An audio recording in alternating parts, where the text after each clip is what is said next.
할렐루야. 하나님의 따스한 은혜가 여러분과 함께 하기를 원합니다. 사람의 마음을 움직이는 힘 가운데 하나는 진솔한 자기 고백입니다.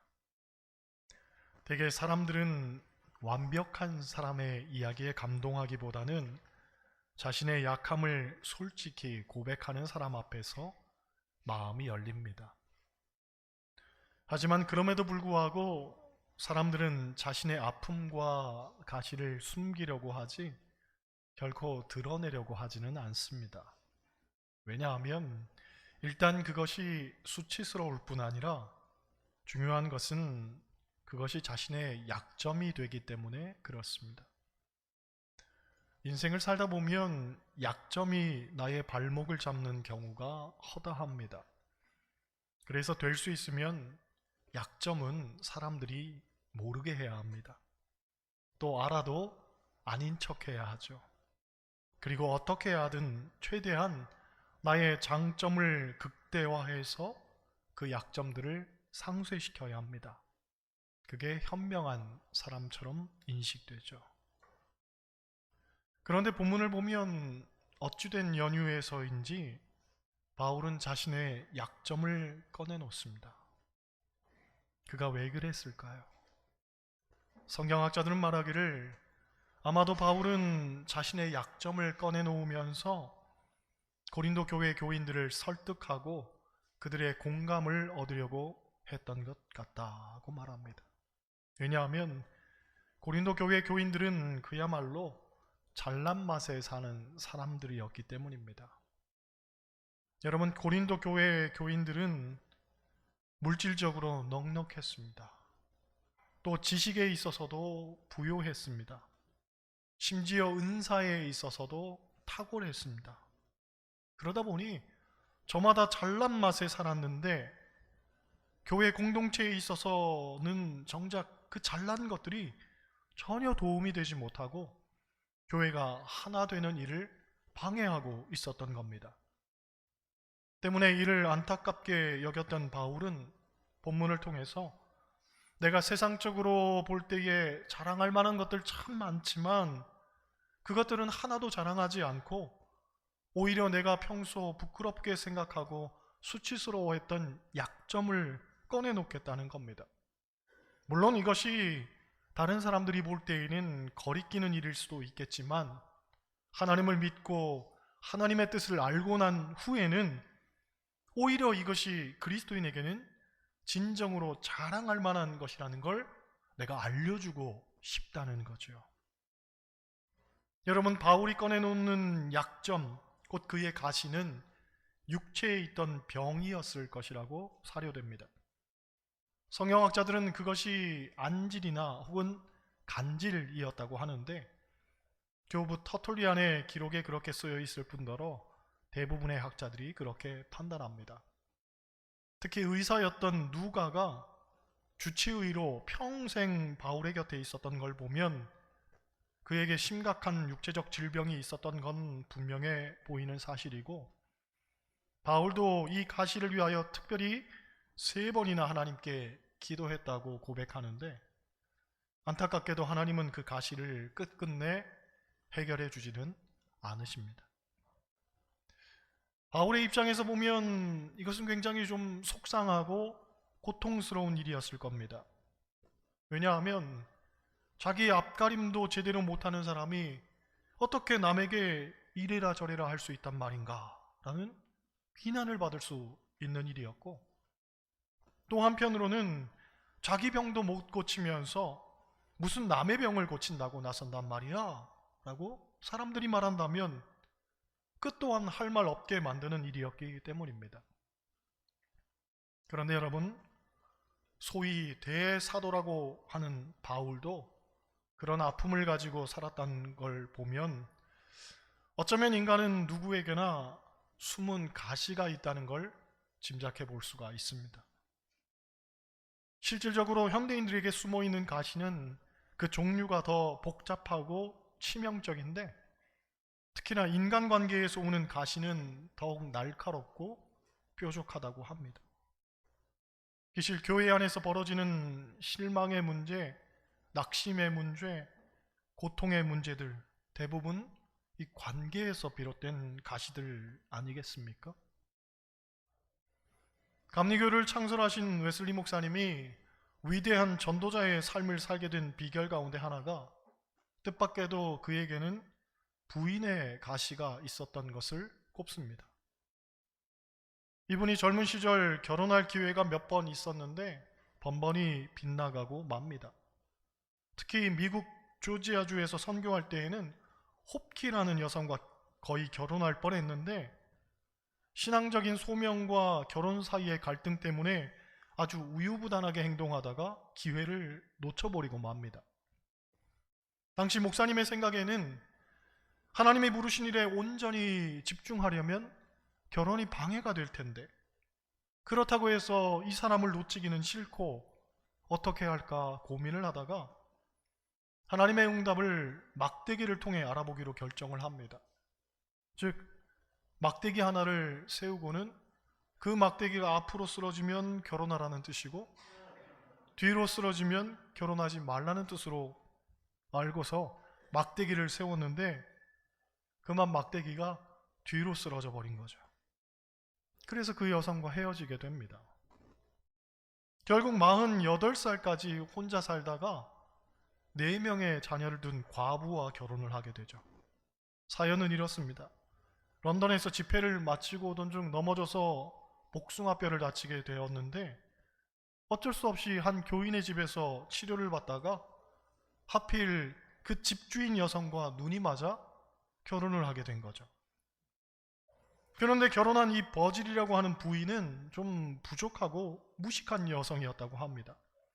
특히나 의부증이 심해서 웨슬리 목사님 곁에서 돕는 교인들을 보면 그냥 지나치지를 못하고 그들과 싸움을 벌이곤 했다고 전해집니다.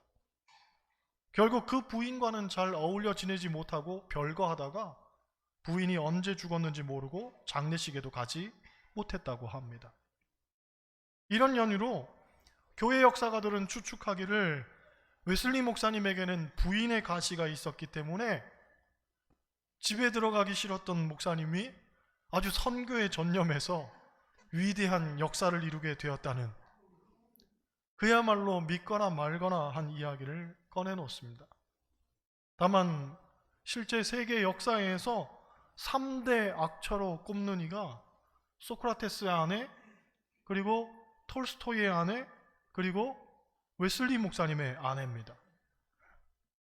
여담이지만 세계 4대 악처는 이 세 사람의 아내와 내 아내라는 전설 따라 삼천리가 있습니다. 남편들은 너무 웃으면 곤란합니다. 지금 표정 관리하셔야 됩니다. 또 현대인들에게 치명적인 가시 중에 하나가 자식입니다. 정말 부모 마음대로 안 되는 게 자식이죠. 제가 서울에 있을 때 교도소 선교회 회장직을 맡고 있던 목사님은 그분 아들이 살인을 저지르고 교도소에 들어간 아픔이 있었습니다.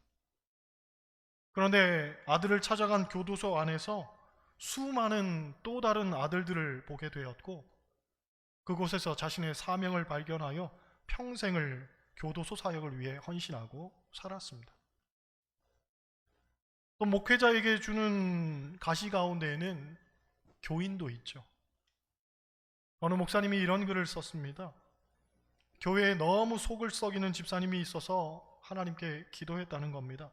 하나님, 아무개 집사가 정말 너무 가시같이 찔러오는데 제발 저 집사 이사 좀 가게 해주세요. 그렇게 기도한 지 6개월 만에 이 집사님이 결국 이사를 가게 되었습니다. 얼마나 감사하던지요. 그런데 그 후에 새 신자가 하나 왔는데 전에 있던 집사보다 더 속썩이는 집사가 들어와서 가시 노릇을 하더라는 거죠. 그제서야 목사님이 깨달아지는 겁니다. 목회가 하나님의 일이니 이 사단이 그냥 두지를 않는구나. 그렇습니다. 이렇듯 사람에게 누구나 생각지 못한 영역에서 가시가 있습니다. 그러므로 우리의 문제는 그 가시를 어떤 시선으로 또한 어떻게 볼 것인가 하는 거겠죠. 7절 말씀 우리 한번 보겠습니다. 7절 같이 읽어요. 여러 계시를 받은 것이 지극히 크므로 너무 자만하지 않게 하시려고 내 육체의 가시 곧 사탄의 사자를 주셨으니 이는 나를 쳐서 너무 자만하지 않게 하려 하심이라. 아멘. 예. 자만하지 않게 하려고, 자만하지 않게 하려고, 이 말을 2번이나 반복해서 언급하는데, 쉽게 말하면 교만하지 말고 겸손하게 살게 하시려 하나님께서 몸에 가시를 주셨다는 거죠. 여러분, 사실 바울은 자칫하면 교만해질 우려가 큰 사람이었습니다. 그는 왕족이었습니다. 사울 왕의 후손이라 그의 이름도 사울이었죠. 또 가말리엘 문화생이었습니다. 요즘으로 말하면 인류대학교 출신이었습니다. 또 그는 누구도 범접할 수 없는 천재였습니다. 그가 쓴 성경을 보면 어느 누구도 흉내조차 내지 못하는 그런 엄청난 내용을 적었습니다.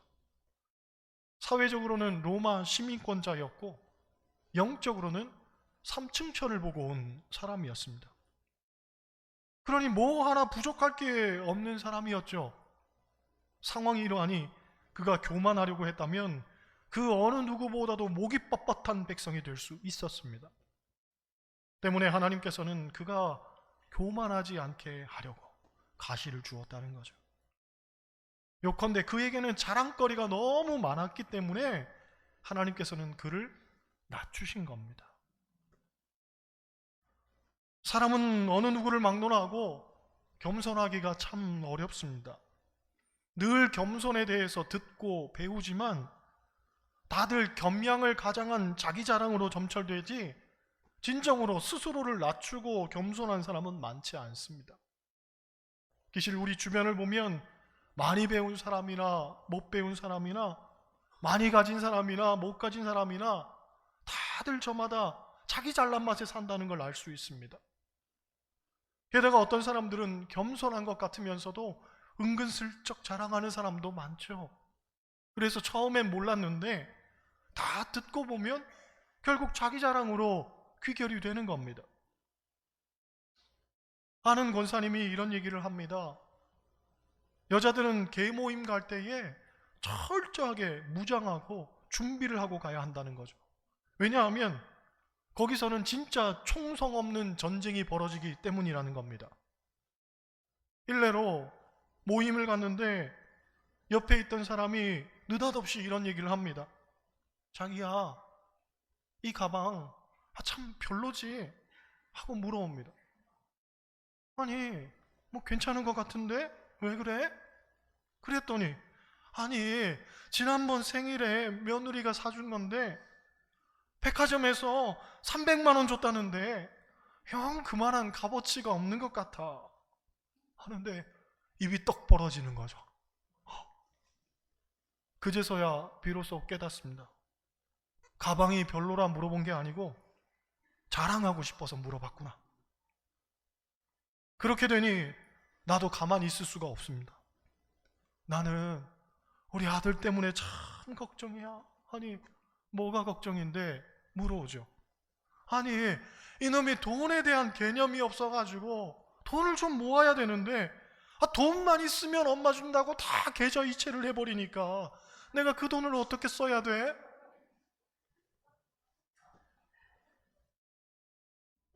주위를 보니 걱정은 내가 하고 있는데 표정은 다른 사람들이 어두워집니다. 이에 뒤질세라 또 한 사람이 사자후를 토해냅니다. 요즘 밤만 되면 무서워 죽겠어. 큰 집에 애들도 없고 남편하고 둘이 사는데 이게 청소하는 것도 힘들고 척척하니 넓은 집에 사는 것도 너무 곤욕이야. 마침 옆에 눈치 없던 동창이 묻습니다. 집이 몇 평인데 그래? 아니 60평 신축 아파트 이번에 분양받았잖아. 힘들어 하는데 힘든 건 그분이 아니라 옆에 듣고 있는 분들이 힘든 거죠. 그렇죠? 비견한 예지만 그런 겁니다. 저마다 걱정거리처럼 포장하지만 알고 보면 다들 자기 자랑거리만 늘어놓고 있는 거죠. 8절 9절 보겠습니다. 8절 9절 같이 읽어요. 이것이 내게서 떠나가게 하기 위하여 내가 3번 주께 간구하였더니 나에게 이르시기를 내 은혜가 네게 족하도다. 이는 내 능력이 약한 데서 온전하여 짐이라 하신지라. 그러므로 도리어 크게 기뻐함으로 나의 여러 약한 것들에 대하여 자랑하리니 이는 그리스도의 능력이 내게 머물게 하려 함이라. 아멘. 바울이 겸손할 수 있었던 이유는 그가 겸손할 때 하나님의 능력이 내게 머물게 되더라는 거예요. 내가 약하기 때문에 하나님의 능력이 내게 머물더라는 거예요. 그럼 내가 작아져야 하나님이 커지고 내가 사라져야 주님이 드러나게 되더라는 거죠. 사사기 7장을 보면 기드온에 관한 이야기가 나옵니다. 기드온이 미디안 군대와 대결하게 되었는데 미디안 군대는 수십만 명이었습니다. 그런데 그에 반해 기드온이 모집한 군사는 3만 2천 명밖에 되지 않았습니다. 그 수십만의 미디안 군대와 상대하기에는 턱없이 적은 숫자였죠.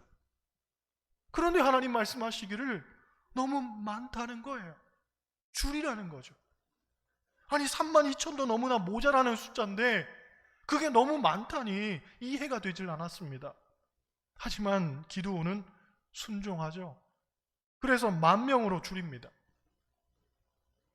기드온은 걱정이 태산인데 하나님은 그것도 많다고 하시면서 더 줄이라고 하십니다. 그래서 줄이다 보니 마침내 300명만 남게 되죠. 3만 2천 명이 모였는데 3만 1,700명은 돌려보내고 300명만 남은 겁니다. 놀라운 건 이들을 이끌고 나가 기드온이 싸움에서 이기죠.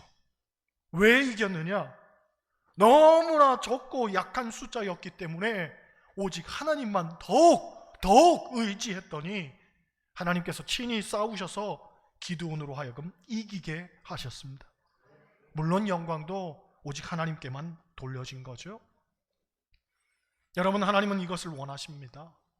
내 힘이 강해서, 내 방법이 좋아서, 내 지식이 많아서 이기는 게 아닙니다. 다만 오직 하나님이 함께 하시기 때문에 내게 능력 주시는 자 안에서 내가 모든 것을 할 수 있는 겁니다. 나는 아무것도 할 수 없는 사람이지만 내게 능력 주시는 자 안에 내가 모든 것을 할 수 있는 거죠.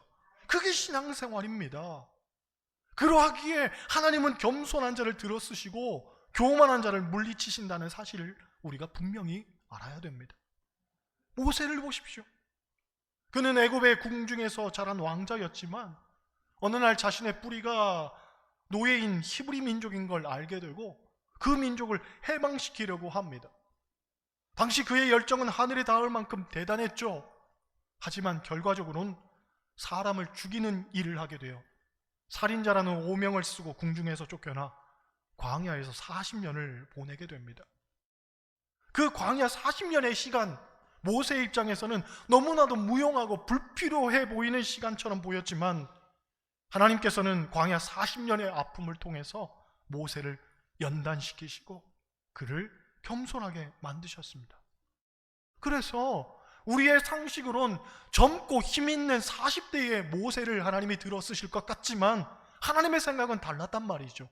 오히려 늙고 연약한 80살의 모세, 하지만 깨어진 모세, 항복한 모세, 겸손한 모세를 들어 사용하셨던 겁니다. 10절 말씀 보겠습니다. 10절 같이 읽어요. 그러므로 내가 그리스도를 위하여 약한 것들과 능력과 궁핍과 박해와 곤고를 기뻐하노니 이는 내가 약한 그때에 강함이라. 아멘. 내가 약한 그때에 강함이라.